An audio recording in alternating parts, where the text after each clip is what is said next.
So why did you get into diving?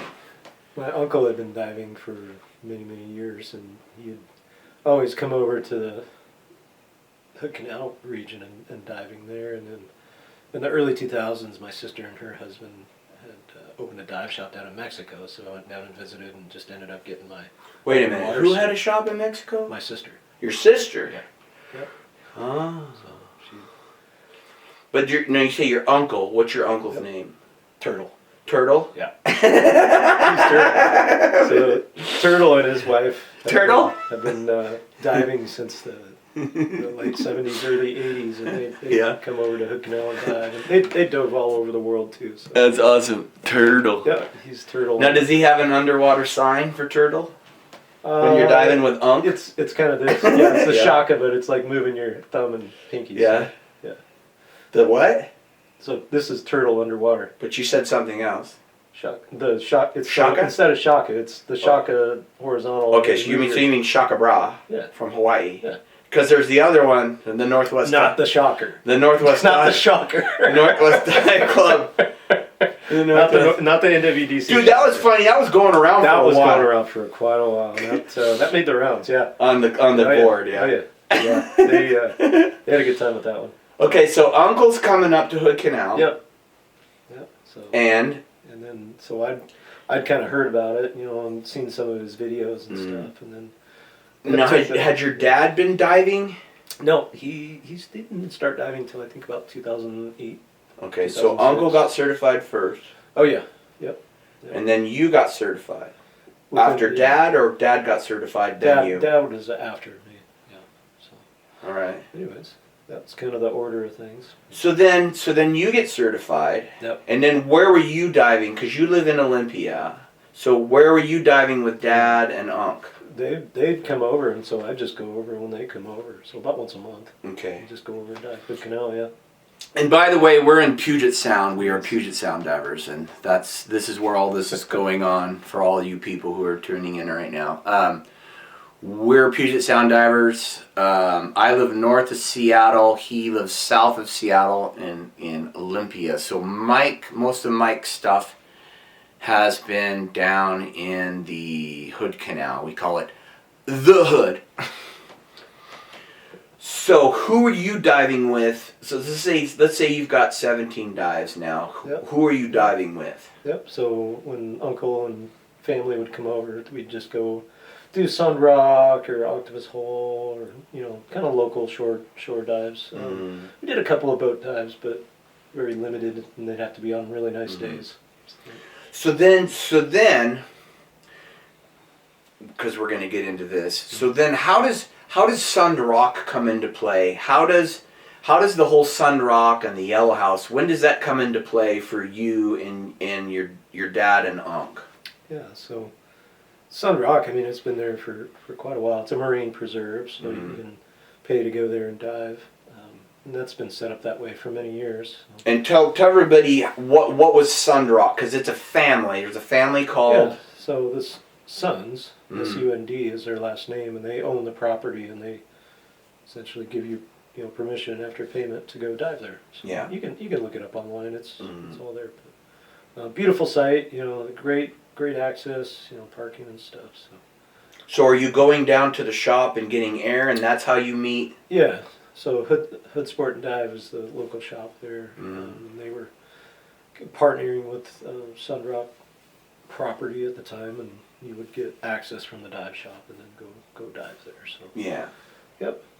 So Sun Rock is a place you'd go into the Hood Sport and Dive. You'd go into the shop. You could get air there, and then you would sign.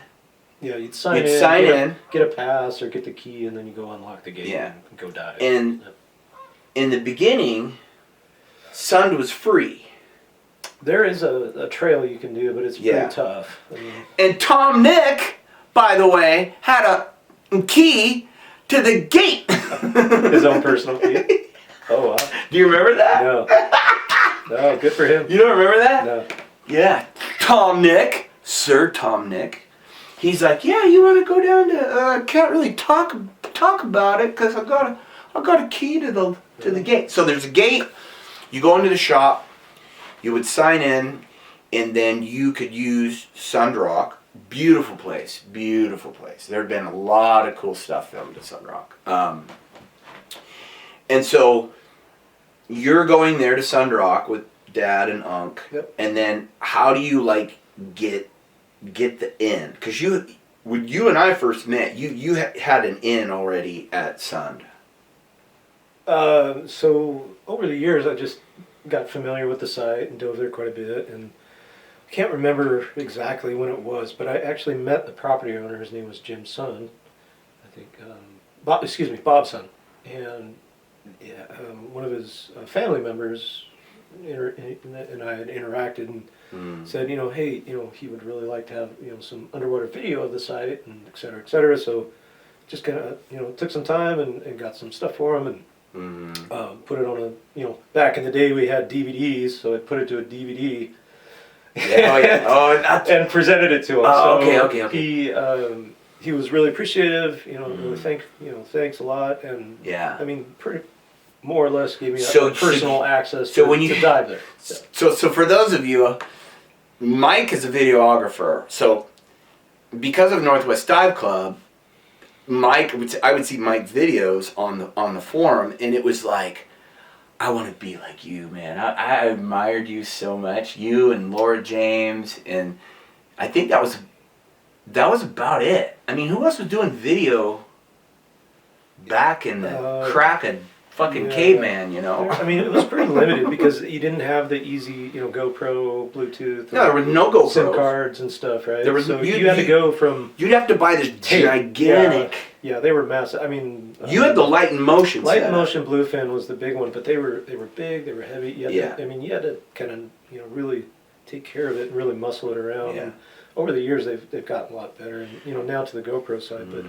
So you put together a little thing. Yeah, so I put together just a bunch of stuff there from Sun Rock from over the years of me diving, and Bob really liked it. So he wrote me a nice letter, thank you note, and I was like, hey, come dive when you like. And it was really cool. But it's a great site. Lots to see, lots to do, and it's a marine preserve, so it's really well taken care of. So you make a little video, and when we used to go into the dive stores, they'd usually have a TV somewhere, and I remember seeing, I think it was it Calvin? So Underwater Sports in Bellevue is a dive shop. I call it Underwater Shorts. That's the nickname for it. But there's a shop in Bellevue. There's an Underwater Shorts in Edmonds. There's one on Aurora in Seattle, and then there's one down south, right? I don't know that the one in Olympia is there anymore. Because Lighthouse has a south. What were the shops in the south end? So there was Capital Divers, there was Underwater Sports, and Hood Sport and Dive. Hood Sport, were the ones that I remember. Yeah. So I think, where's the one that they closed down? Because I went to that one and I met Alex's wife, Darnell. Yes. She was there helping sell stuff. What was that shop? Was it there in Tumwater?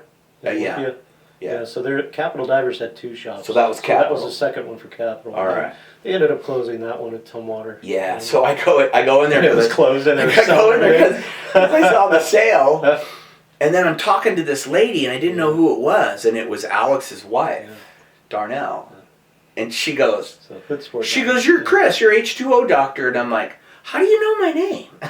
Northwest she goes, I'm Alex's wife.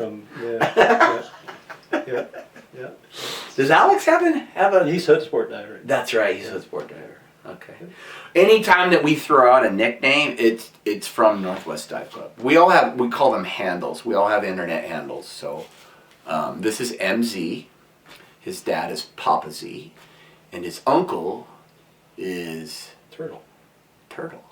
He's not on the forum. All right. Very much. So back to Hood Sport. So get started. We're at Hood Sport. Pretty soon, as some people, you go into the shop, and once you start getting air, then you stop paying for air because you got the in, And that kind of happened with me with a couple of shops. I was doing so much diving, they'd be like, just go ahead. This is like... Yeah, I mean, it's a relationship, and it depends, there's... Oh, come on, man! All that good stuff. You're like... It's the VIP, baby. It is. Absolutely. It's wonderful. And it's funny about being in the dive thing. It's like, oh, it's okay, dude. I get air cards, man. I get air. You want an air card? I got an air card. Yeah. It's kind of like out. it's kind of like dive crack. Oh, there you go. It's like, got an air card? I don't pay for air. So, all right. So how did you find the forum? So I started kind of putting my gear together. I was like, okay, what do I need? And I finally kind of had enough to where I was like, okay, I could go do a dive. Yeah. But I didn't know any of the sites around here. Right. I didn't know where to go or what to do. So I posted on Craigslist. I was like, hey, Really? I'm a diver. And that was probably the worst idea. What was that under? Just like The general or whatever. Yeah. And I was like, hey, open. I'm new to the area. I'm looking for a dive buddy, basically. Yeah. And they're like, yeah, Craigslist isn't a good idea. Go look in this Northwest Dive Club. And Well, let's roll back a bit. yeah. The only major forum at the time was Scuba Board. Yeah, and I didn't even know about that. I didn't either. I didn't know that there was like a national dive thing called Scuba Board, and I think there were also there was a Deco Stop. Was the Deco Stop going? I don't know. I mean, this was like 2003, Yeah. so like internet was all amazing. Yeah. Right? So, but I don't. So let's just rattle them off. So if I'm a cave diver, I had the Deco Stop. Yeah. There was another one. I don't know. Come on, man. I don't know. So yeah, I remember. I thought you were an My internet troll. No. Oh, internet troll. Jeez. I thought you were a keyboard warrior. Well, that's after Northwest Dive Club. Once I got into Northwest Dive Club, I was hooked. I was Step like, man, away. this is great. Step away There were from some the times. keyboard. Well, there were a couple of drunk morning times when I was like, yeah, I shouldn't be on it. But Yeah. that's the same thing with Scuba Board. It was the Flame Wars. Oh yeah, but yeah. Was that the proper term Oh yeah. back then? Yeah. The Flame War. Yeah. And so we had Scuba Board. So you could find stuff nationally, I think, on Scuba Board. But when it came to something like a local forum or a local chat room, there wasn't anything. And I don't even know if Meetup, because a lot of times Meetup was pretty popular. Also, Meetup, you could go hiking or get in a group during Meetup. So I think Meetup was there. I don't know if it was there, because I didn't get on Northwest Dive Club until 2006. But we'll get into that story in the next episode. So we're focusing on this guy right now because he's up here at my house and we're hanging out. So you get on Craigslist, and how many dives do you have at this time? 5. Like literally a handful. Like I did my open water, and then I came up and did like 1 or 2 dives at Sun Rock, and then maybe a couple at Oculus Bowl with with my uncle or one boat dive maybe with my uncle. And then it was like, oh, we're not, he's not coming over, but I had time to dive. So I'm like, well, what do? I mean, what resource is there to go find dive buddies? And I'm like, nobody else is. So Craigslist is a dead end. Yeah. So actually, I got a response off Craigslist saying, hey, not a good idea to be fishing on Craigslist for dive buddies. They're kind of sketchy. And it's like, check out Northwest Dive Club. Really? Yeah. I don't know who it was. Someone saw it. Probably from NWDC. If only we could go back. Well, I think we could use the Wayback Machine, maybe. Way. Yeah. All right. So that has to be like 2003 or something. Okay, so here's the deal. Yeah. In the beginning, the only way to find Northwest Dive Club was you actually had to meet our founding father, the OG. Tankfish? The Tangfish. Yeah. And he would give you a login. He'd give you a login to get, because it was private. We're gonna have to get Calvin on the show because Calvin can tell us all about it, how and why. But that must have been before I was on it. Because I don't think it started. I don't think it was going. And like I said, I got on it in 2006 or maybe 2005. So this is how I found out about it. I was at Cove 2. Yeah. And I had avoided dying at the dreaded. At Cotuit. At the dreaded. At the Honey Bear? No. Oh, the ferry? No. It's above water. Oh, Goose Poo Hill. Yeah! Did you slip?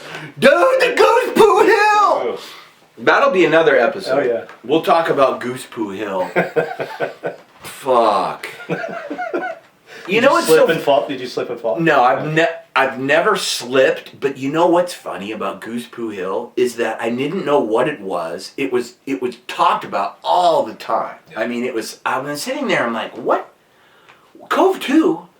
What are they talking about, you know? Because, I'll touch on it a little bit. You get out of your car, then there's this mound, right? And you can either walk around the sidewalk to get to the shore, or you can go over this. Shortcut it over the grassy beach. Yeah, it's like a little, it's a grassy bump. It's a grassy knoll. And it's like on Nintendo or, you know, fucking Xbox. It's like the cheat code. It's the easy way. Shortcut. It's a shortcut. It's the shortcut. Yeah. It's the easy path. But what happens? The goose hang out on there and they poop all over it. And there's like this area on it, depending on how it's been walked on, it turns into this slippery death. And if you're in doubles, a frictionless surface. Yeah, and if you got your dive gear on, and your top heavy, fuck. You got your boots on that are, you know, you're going down on Goose Poo Hill, baby. I heard at least one person who slipped and we'll talk about that. Yeah, we'll talk about that later. Yeah. All right. So I met Calvin at Cove 2. It was a cold night, and I think it was me, Calvin. It was Calvin's friend. And as always, you get done with the dive, and you get your gear off, and you're talking to everybody, and it's like, hey, you know, who are you? Where are you from? And he's like, hey, my name's Calvin, and I just started a local thing for divers so we can talk and hang out. And so that was 06 for me. 06, 05. Yep. So you find the forum. Yep. And you create, so why, well, I know why you're MZ. It's because that's who you are. So you log in. Yep. And then how many threads were there? So we have general introduction. Yeah, it was a handful, maybe like 5 or 6 at the time. Yeah, they weren't so deep as it is now. Yeah. So I think it was general discussion. Yeah. I think there was introduce yourself. Yes. Which I still have not done. All these years I have never posted on the introduce yourself thing. Yeah. I should probably do that. Yeah. Maybe I'll do that sometime. But, that's a good one. And then there was dive reports. Yeah, dive reports, and then like. Was there dive planning? It was like dive planning or buddies or something like that. Find a buddy. I think Find a Buddy was on there. And that's what I ended up doing was Find a Buddy, and I can't remember who responded to me, but we ended up going. So who did you find in the South End? Who was your homie when you couldn't hang out with? It was a variety pack. I mean, I met a whole bunch of different divers. Was it John? Remember John something 66? It could have been. Or was it Car Diver? Was it Baseman? Yeah, so we ended up having like weekly, like scheduled weekly dive events. So like Thursday night would have one at Redondo. Yeah. And then I think up north in Mukilteo would have Monday or something. I can't remember. But, yeah. So you were driving up for the Thursday thing? Yeah, so I did a Thursday night one quite a bit. That was great. You know, I met lots of good divers there. So who do you remember? Because we're Car Diver, Baseman, Tom Nick, the Thursday crew, Sport Diver. And then on the weekends when I had time, I would just say, hey, I want to go dive or something, and show up or whatever. And I met a lot of different divers, and you all learned from each other. It was cool. So how much were you diving? How much were you diving in the beginning with Northwest Dive? Yeah, I was probably diving like twice a week. I mean, and a lot in the evenings. Yeah. Just because of work, but. Yeah, it was great. So twice a week. At least, maybe 3 times. And you were getting your fills where?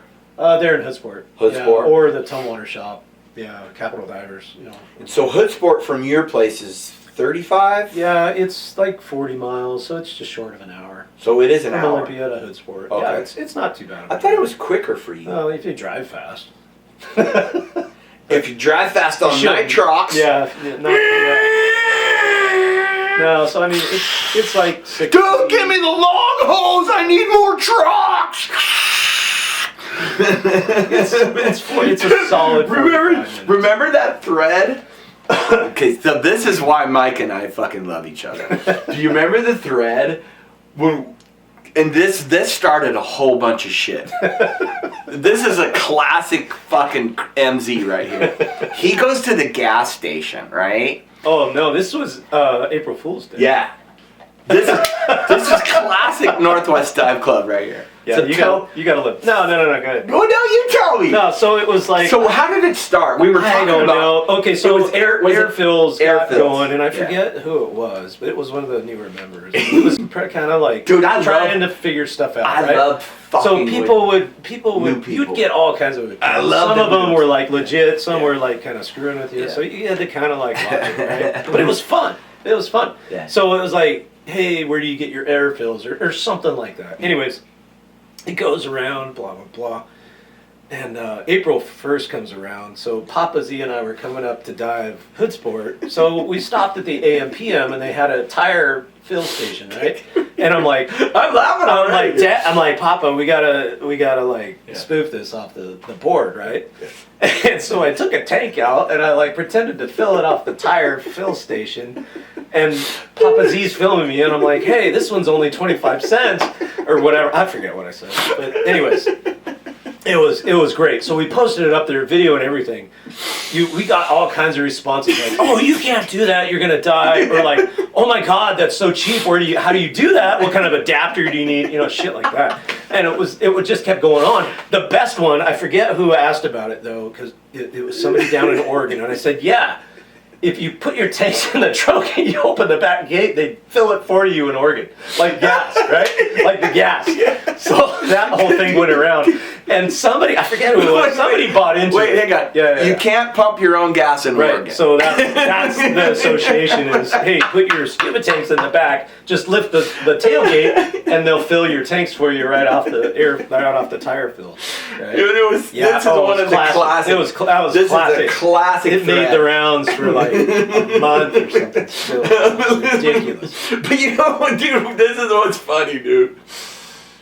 They actually thought it was real. Yeah, there was somebody. I know at least one board member bought into it. It was like, wow, that's great. You know, like really like chewing on it. And we were just all like, oh yeah, this is... Dude, we've had so many of these posts over the years where we would just like. And we'll get into the NHZ shit later. Oh yeah, that one got added. That one, I think, probably because of us. We were hijacking threads like a mother. So NHZ is a no hijack zone. And so what had happened because of you and me and the board and the humor and all the redirects and the fucking hijacks and the sarcasm. Yeah. It was like, it's like, what? You could get air at a gas station? Well, the best thing about that one is that you never could do that, right? I mean, fuck no, you're not. It doesn't work. So no matter what no matter how far that goes, it won't matter. I mean, it's not like you're any kind of safety issue at all, right? I mean, there's no implication there at all. It's totally just silly. But, yeah. This is why I love you, man, because we've been around. That was a good one. No, That there's was a better great one. ones. There's better ones coming, but we got to save it for the next episode. Yeah, that was a good one. Like, how do you? Don't spoil it, but how do you shave weight? Shave weight. Yeah, that was a good one. Oh my god! All right, so I joined the forum and get on, make my thing, and what's funny for me is I had already established the people that I was diving with up here, and a little bit about. I guess we'll do a little bit about me. So I was in the pool industry, and what happened one day is I had to work on a main drain, which is down in the bottom of a pool. And so I'm holding my breath and I'm going down there and I'm trying to do a repair. Well, the guy at the house I was at, he says, I got gear in the garage. Scuba gear? Yeah. Oh. He's like, why don't you just throw it on? And I'm like, what? But I'm not a diver. And he's like, aren't you tired of holding your breath? You know? And I'm like, yeah, that makes sense. So I put the gear on, do the repair, but I was also into fish tanks. So I had started saltwater reef tanks, and I had converted my freshwater hobby into saltwater. Well, the dude that's hanging out at the saltwater stores buying salt stuff for the tanks, a guy by the name of Chris Connolly. And so Chris Connolly is in my saltwater. I'm in another group. I'm in the Reef Club here in Seattle, North End. So I'm a reef geek, and I have this 100-gallon tank. I got all the corals and all the stuff. So I'm seeing Chris. I meet Chris at the aquarium store one day, and we start talking about tanks. And I said, you should come over and check out my system. And are you on the Puget Sound Aquarium Society, PSAS, which was the big, kind of the same thing with Northwest Dive Club. It was like the beginning of the beginning. And so Chris says to me, he says, I'm a diver. Why don't you get certified and then you can come dive with me? And I'm thinking, cool. So I go to Lighthouse, I get my cert. William Hill certs me. I don't know if you ever met William Hill, old guy. Awesome dude. Cool. I get certed, but for me, this is what was screwed about me. I didn't get to do like, oh, let's do the shore dive and do 30 feet for a while. Throw you you in know? the deep end, right? Yeah, let's just do a little easy little walk. Let's go to 40 feet. You know, let's do Edmonds or let's do Alki. Just real simple. Okay, so I get certed. So what is it? You're in the pool. Yeah, you do your confined water stuff and then your open water dives. And So open cert, it's 2 weeks. Just depends. I think it's whatever, 2 whatever weeks. they want to do. 2 or 3 weeks. I don't know. Look it up, people. I don't know. So I'm in the pool. Then I go to Mukilteo. We do our checkup. We do 2, I think. You do 2 at final checkout. I don't know. I don't know. It depends. When was that? 2006? No, I got certified in 99. 99. So they were probably doing either 2 or 4 open water dives. 99. So Chris, are you ready for this? Chris is a tech diver. Oh, so he takes you down. And guess who Chris is diving with? Tech divers. Chris is diving with tech divers. And who are the tech divers? Kurt Bowen. Okay, he's diving with Kurt Bowen. He's diving with Mel Clark. He's diving with... So these are very experienced divers with hundreds of... Can you imagine? Yeah. Chris, H2O doctor. Brand new spanky, I've got 4... spanky dives. Shit, I got 13 dives? What does Chris say to me? He says, hey, you want to go to the I-beams? Oh, at Cove 2. I'm like, where's that? 100 feet. He goes, Cove 2. I go, how deep is it? He goes, you can handle it. He didn't even tell you. Fuck no. You can handle it. He goes, you're competent. He's like, I trust you. This is what he says. He says, I wouldn't take you there unless I didn't trust you. knew that you were competent. That's good. Yeah, you're competent.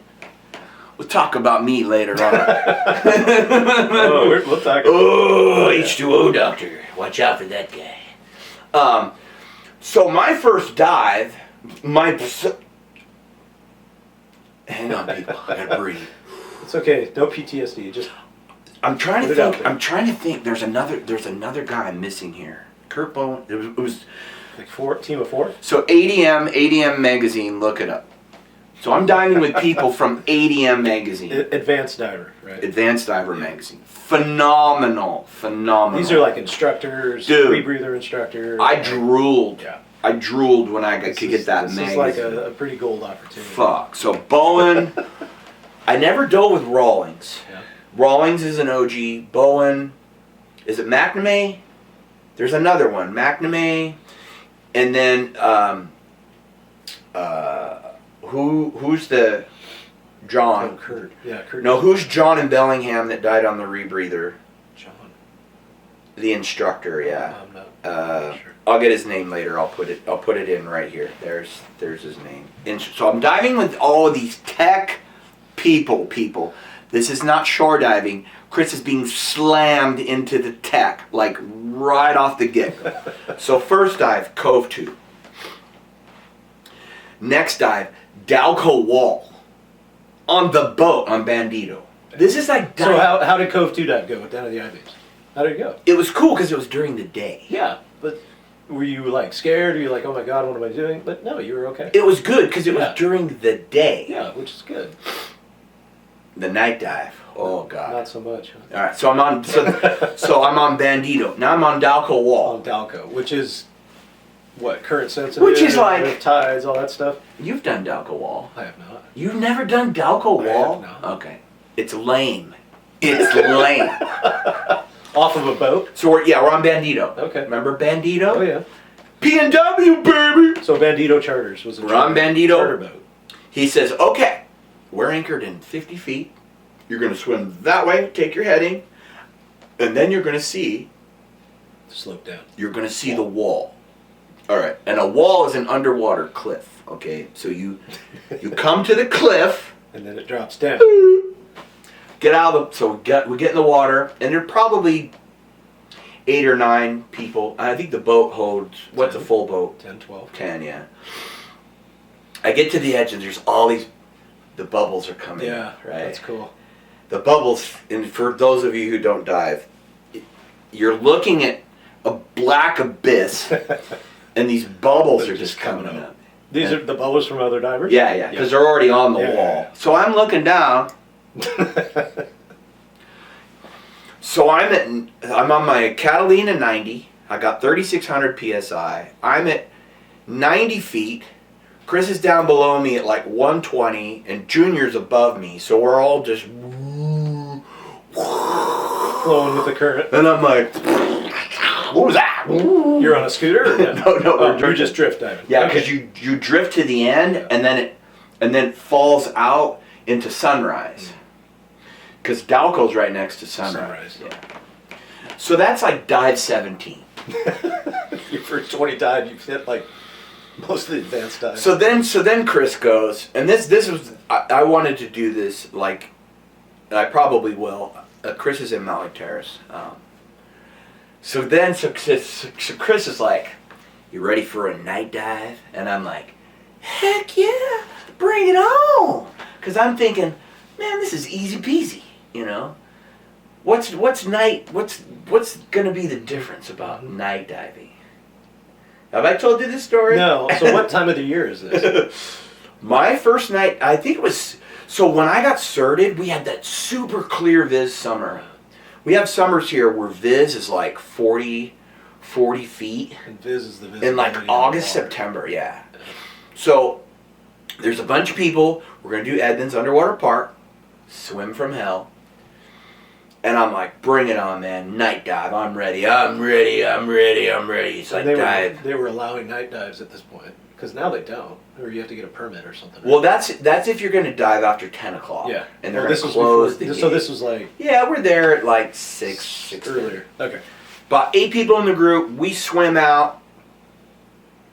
On the buoy, I see everybody. I'm like, ready? I'm ready. I see everybody drop, and I'm like... I'm on the surface. I see everybody drop. I see all the lights. Super clear. 30 feet of water. Everybody's on the bottom. Shining their lights. Chris! And you're trying to drop? No, I'm like... Oh, you're nervous. It's dark. There's no, I'm fucking Jaws is coming on right now. What's down there? Fucking dark. Oh, because you can't see. Dude, it's fucking dark. You have a light? Yeah, I got a light. You got a light. All right. But it's a free drop. Yeah. So this is your first free drop? Hello? In a night dive. Night dive. Night dive, first free drop. Okay, Puget Sound diving. Dark as fuck. Shitty visibility. Ripping ass currents. Yeah.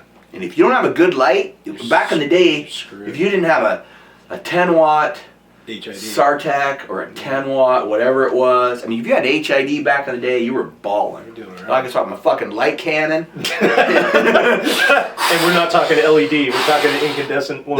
No, the light cannon is the 8 watt Yeah. HID. Okay. That thing was $240 Back in the day. It held 8 C batteries. And it lasted half an 2 hour. dives, yeah. But it would arc when you turned it on. Spark. It would spark up. Like little purple cool, Yeah. little blue color. Oh yeah, start the reactor. All right, so real quick, because I got to wrap this up, we'll get back to you. I'm like, so here comes Chris. He comes back up. Chris comes up, he's like, what's up, stud man? Did he talk you down? Did he get you down? So he goes, what's the problem? And I'm like, oh, dude, I can't do it. Oh no, I come on. can't. He looks at me and goes, I thought you were all big tough guy. He taught you in it? Dude, he's talking so much shit right now. I don't know on the surface. Nice. Now, gotta remember, I got 7 people waiting for you down at the bottom, Yeah. right? And it was dive 18. Uh-huh. I looked at Chris, I go, dude, I gotta drop on a reference, man. I gotta drop on a reference, because I cannot do a free drop. Was it like making you vertigo trying to focus? No, it was dark, Just and I don't all know that. what the fuck is down there. Because imagine It's fear of the unknown. exactly. Yeah, big time. Like when we did the reef out at Port Townsend, Yeah. it's the same thing. So here's the deal: when you're a new diver and you get dropped and you have to do a free ascent, Decent. a free descent. I said ascended. Well, that too. It's scary as fuck. It's not normal. You don't have a reference. You got to be looking at your gauge or something. It's not even that. It's like, if you're doing from 0 to, I mean, I love the elevator drops now. I love just dropping down to Bombing 150, man. Just fucking trucking down. But in the beginning, so it's Jaws. It's like lake diving. Yeah. Okay, when you dive in a lake and it's black. Yeah. It's that same thing. I still have a hard time diving. And something like brushes your leg. Yeah, but it's the blackness. Yeah. It's probably be like cave diving. Good. I don't know. In a full silt out, you can't find the line, and your light goes out. It's kind of like that. It's this. So anyway, had you done a night dive course? no, this is the first. Okay. So you're just winging it. Because I was talking shit for a couple of months. I'm like, okay. So Chris is like, so Chris put you up. So Chris he put you up. We're going out. Yeah. All right. So I drop on the line. I get on the sand. I'm good to go. Okay. So then, swimming around.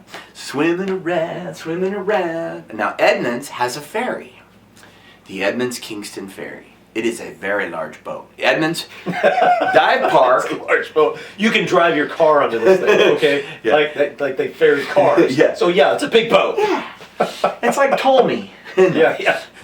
So the ferry so Edmonds is a designated dive park. How many people dive Edmonds a year? It's like, Oh, it's a lot. it's 100,000, isn't it? It's a lot. There's like 60 or 70K. Yeah, it's a lot. So, let me check my battery. Oh, we're good. There's a ferry. So we're swimming around. Okay, Edmonds is big. Edmonds is massive.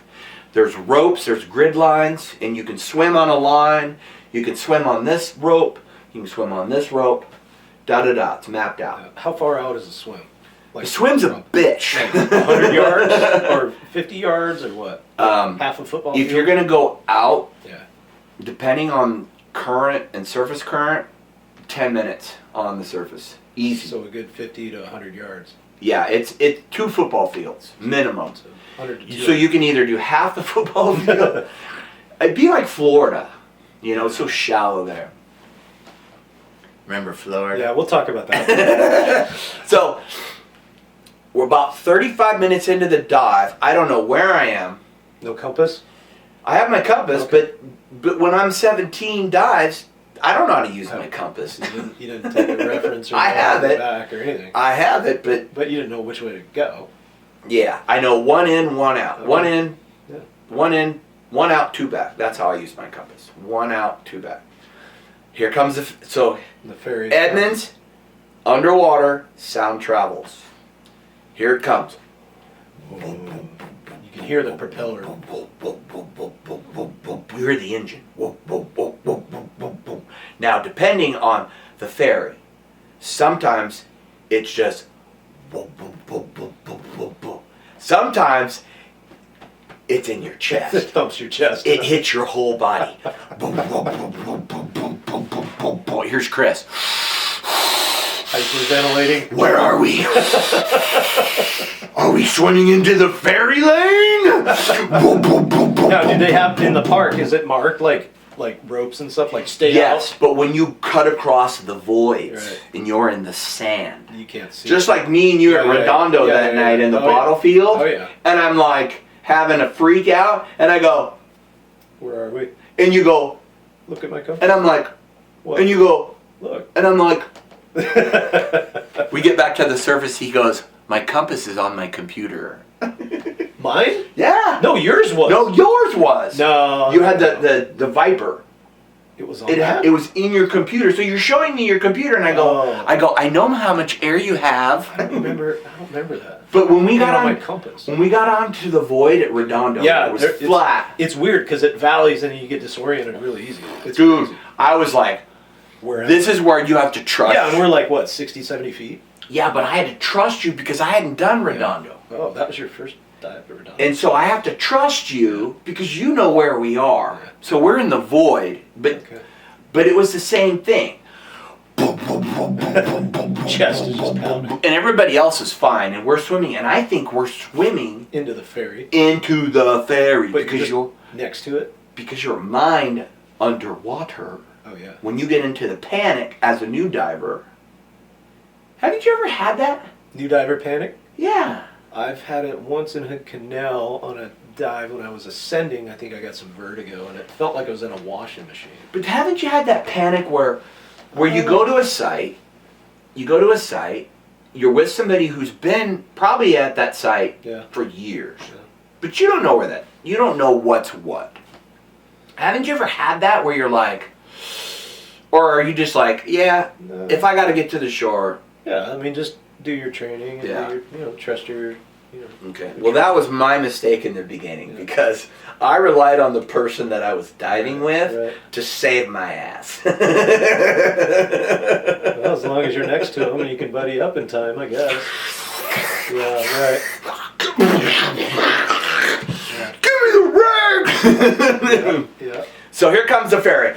I look at fucking Chris, I'm like, Bag it. I'm done. I fucking get to the surface. I'm on the surface. Chris comes up. He's like, "What's wrong, stud man?" I'm like, "Fuck this shit." I'm like, "Fuck this dive. Fuck this dive." How far away from the ferry? Dude, the ferry was way down there. The ferry was way over there. Now Chris is laughing his ass off. He's like, Miss, stud man. you're not such a tough guy now, are ya? He talked it in. And it humbled me, man. It humbled me so much because that was my very, very first night dive. And it might be the same for other people, but it took a long time for me to get used to night diving. Because everybody was like, "Have you done a night dive?" Yeah. And you go, "No." And then here it's like, "Oh man, you almost have to night dive is the shit," because everything it's different. Everything comes out at night. Yeah. There's stuff here that we don't see during the day, like stubby squids. Yep. Market squids, opalescent squids, on and on and on. So that was my first night dive. So I remember doing a Cove 2 dive at night, and the seals would come out and use your lights to zoom around, and that was a little freaky. Yeah. I didn't expect Could that. you talk a little louder? No. Please? No. Please? I'll give you an air card. Okay. I'll take one of Chris's air I'll cards. give you some swag. Give you some swag. All right, so let's get to you and me meeting. All right, so I'm going to throw the photo up. Yes, let's see it. I'm going to throw the photo up. So we're on Northwest Dive Club, and I see this post on there, and it says, "Hey, this is MZ, and I wanting to invite people down to Hood Canal. And I was like, sweet, I want to do Hood Canal.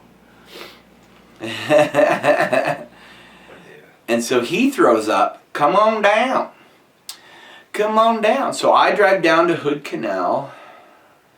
And looking for my dive folder. See, I would have had this all done in prep, but there's the Alaska Reefer. Oh yeah, that was good. I think it's buried here somewhere. Anyway, so Mike, tell them about the sign that you made. Yeah, so I had this Pathfinder that had a rear spare tire on the back, and so I made this big, like, 4 foot wide by like 3 foot tall, just piece of wood that I put NWDC MZ just so people could find me at Octopus Hole on the side of the road. Yeah. So, yeah, people showed up. Chris was there. A couple other divers. So Penelope was there. Pete Pants was there. I can't remember who else. I think that was Oregon Diver. I'll put the photos up. Yeah. So we had I pull up. Yeah. So we did Octopus Hole. Yeah, it was Octopus Hole. Yeah. So we did Octopus Hole. Side of the road. So we pull along up to the guardrail. Yeah. And then unpack at the guardrail. Yeah. Hop over the guardrail, down the little stone steps, and in the water, and then you go down, and then kind of southwest-ish. You go down and to the right, right? Yeah, so southwest. Excuse me, southeast, I think. Yeah. Yeah, southeast, and then you hit the wall. You find the wall. There's a big crop of an enemy. Is there a wall at Octo? Yeah, it's real. It's not. Is it? Okay. Big, but it's probably 20 foot. So this is what I remember of that day. Yeah. We get in, hump the guardrail. If you're lucky, you can find one of the posts to put stuff on. Yeah, one of the guardrail posts. Yeah. And so it's on the 101. So people are on the 101. A little bit sketchy. Yeah. Going around the canal, going either north or south. So there's cars. There's a lot of traffic, and so I'm on the water side, and then you can park.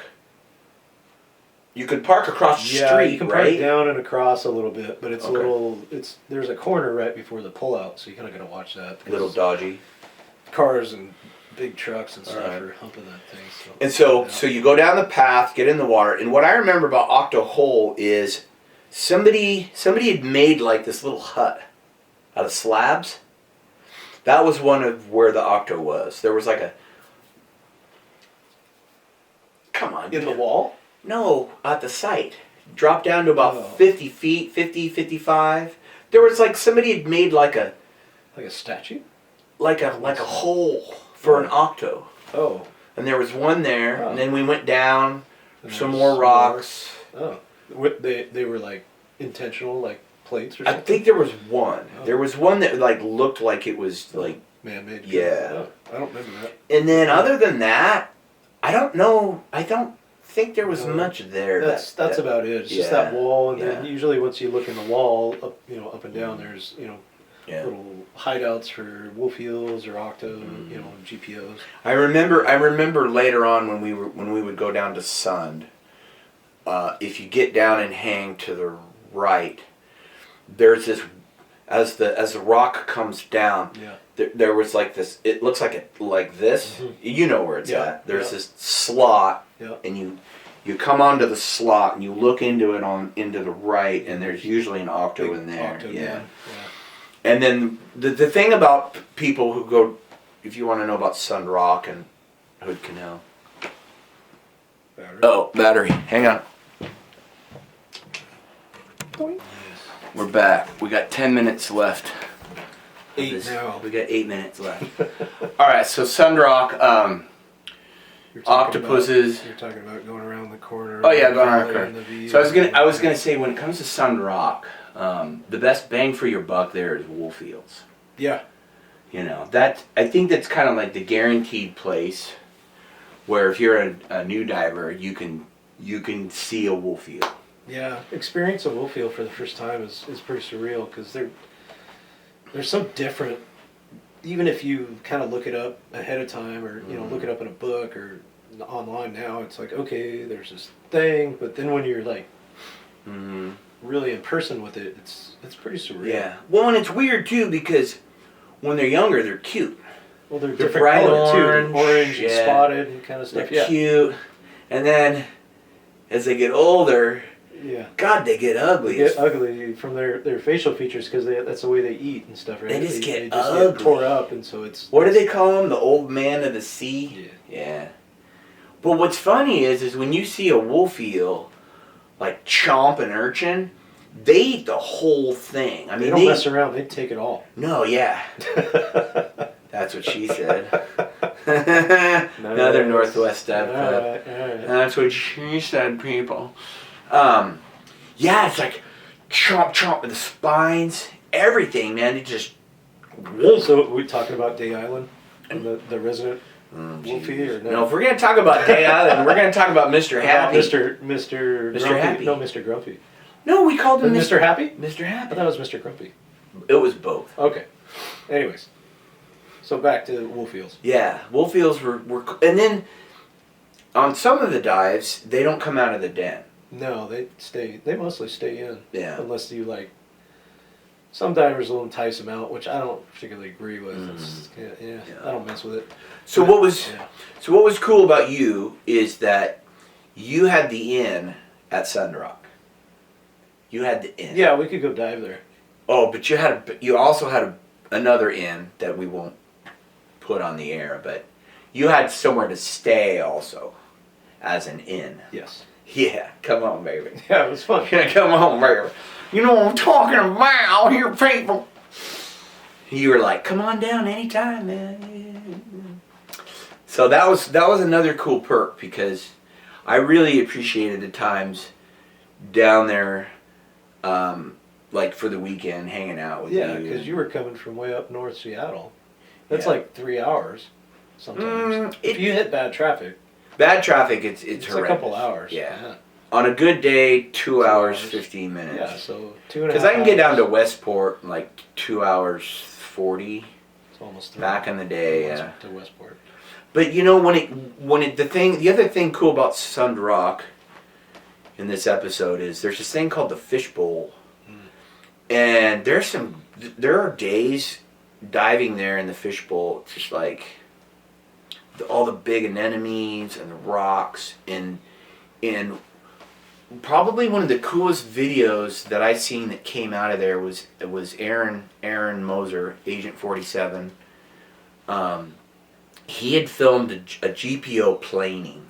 Just swimming through the water? Yeah, you know when they plane, Yeah, they so look like like- they look like that like a kite Yeah. that you Yep. tow behind the boat. Yep, with the tail just And it's going, weird to see an octopus just kind of gliding. yeah, like it's planing. And he was the other videographer too back in the day was Moser, Aaron, rebreather guy. But it was you, me, Laura James, and my first camera. So one other was Scene Green. Yeah, Lauren Evans. Yeah. Seeing Green. But she came later though. Yeah, not too much later. She was a later bloomer. But my first camera, I had the Canon. I had a Canon, the acrylic housings. I had a PowerShot, an A340. And I think, man, I got it. It was a 3 megapixel, 3.2 megapixel. Because how did it do? How did it do underwater? You know, I thought it was the best thing ever. I thought it was the coolest. But you had Yeah, so I had that light motion bluefin housing with the remote monitor, and the lights were really nice, and you could zoom and focus and do all kinds of stuff with it. But it was 8mm tape, so then you had to transfer it.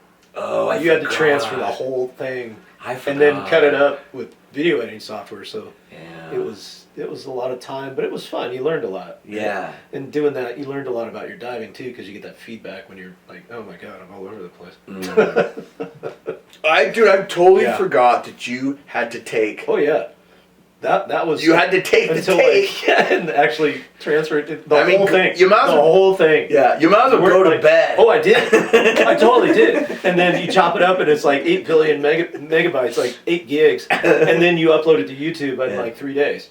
Yeah, yeah. They're like, crazy. Where's the video? Yeah, it's like 3 days later, it finally shows up. Yeah, because it takes forever. So now, what would you put it? Would you put it into Windows Movie Maker? No, I forget what it was called. What was the software? Because there was no software back in the day, other than it was Windows. called Pinnacle. Was Pinnacle? Pinnacle. Okay. And they had its own like RCA adapter hardware to go to USB at the time was like really cool. But actually it was FireWire coming out of the camera into the Windows 8. All right. No, it was Windows XP. Could have been XP. Windows 5. Well, I forget, but yeah, it was FireWire. FireWire. Which I don't think exists anymore. Yeah. So for me, I would take. Mine took a memory, the fatties. I think it was, they had an 8 gig. Yeah. I think the biggest card you could, no, I think the biggest card back then was 4. 4 gigs. Yeah. So I would take that and put it into my PC, and I think I used Windows Movie Maker back in the day. Movie Maker wasn't too bad. Yeah. I don't think they have it anymore. And it was, we're shooting 640 by 380. That was That was standard. 3.2. That was like standard. Megapixels. 480, yeah. But yeah, so HD, I wonder what HD was equivalent to.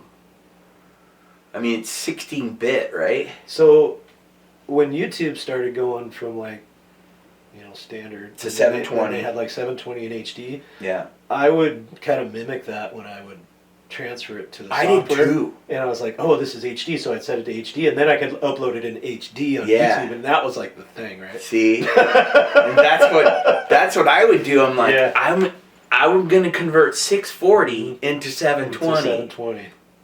No, it doesn't work like that. No, but you could kind of fake YouTube into thinking it was. Oh yeah. So yeah, you would get like the widescreen. Mm-hmm. Now, here's another question for you. Did you have a video camera? Did you shoot video on land? Yes, I used the same camera. Okay. It was the same one. I had like a red filter screwed onto the end of it. Yeah. On the Sony Handycam with the 8mm okay. tape. And then I would just put it into the housing. Yeah. So I'd use the same one. All right. So that way, when I downloaded it all there, and I could just cut it up and put it wherever. Well, so what did you find? So you had the camera already. Yeah. So how did you find the housing? When did you decide to say to yourself, I'm going to take this thing in salt water? Which is a dumb idea, to put electronics into salt water is a dumb idea. You really have to get a dedicated housing. You can get in a lot of trouble with it. So and I remember your lights. Man. So you had 2 battery packs. Yep. That went on the side of your rig. Yep. And so you would tell me what the setup was like. So I had 2.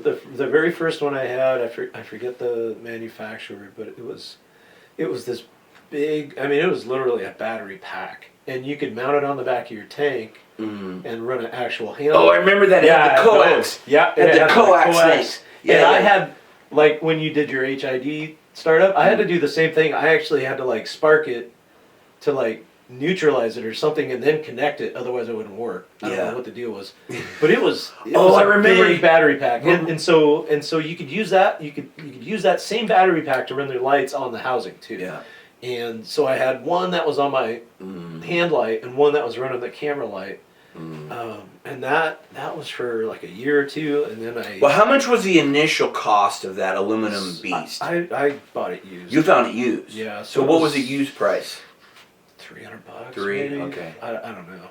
Yeah. But that was like, I thought that was cool because you could like, it had like ports and stuff. You could change the settings underwater. Yeah. Oh yeah, it was cool. Well, didn't you have like on some of those? Didn't they have a thumb controller? So this is the next one. So after that, I bought my uncle's video housing that he had used for quite a while, and that was a really nice Sony professional camera, and the housing was specifically made for it. And that was the Light Motion Bluefin. Okay. And that was like machined aluminum, like the controls on the side of the handles and the lights that run from battery packs underneath with the wires, the sunray lights. That was a nice setup. It was made for underwater video. Yeah, that was and it had a remote monitor, so you could see what you were I know, dude. That was cool. Your sunray was. I was like. They were 2000s.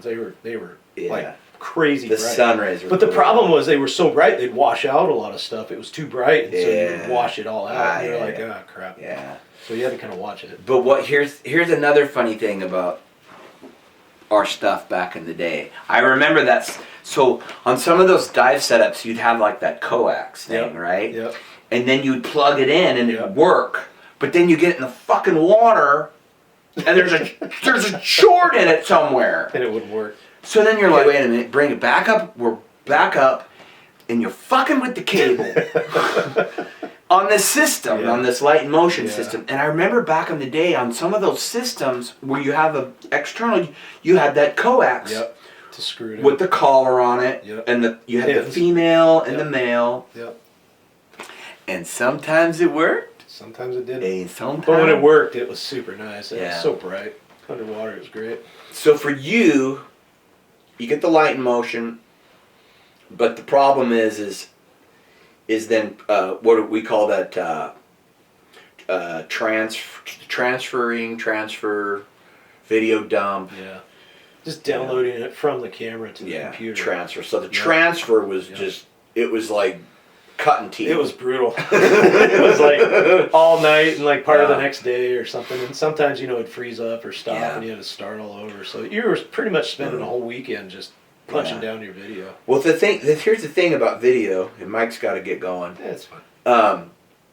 I was doing public access. I was doing a show on public access, and I had to use an AB deck roll. So I had to use 3 VCRs, and then I had to use this controller thing. And so the first thing you would have to do is you'd have to take your master tape, put that into A deck, and then you had B and C. And so what you would do, it kind of like in the old days when you'd record the song off the radio with your cassette player.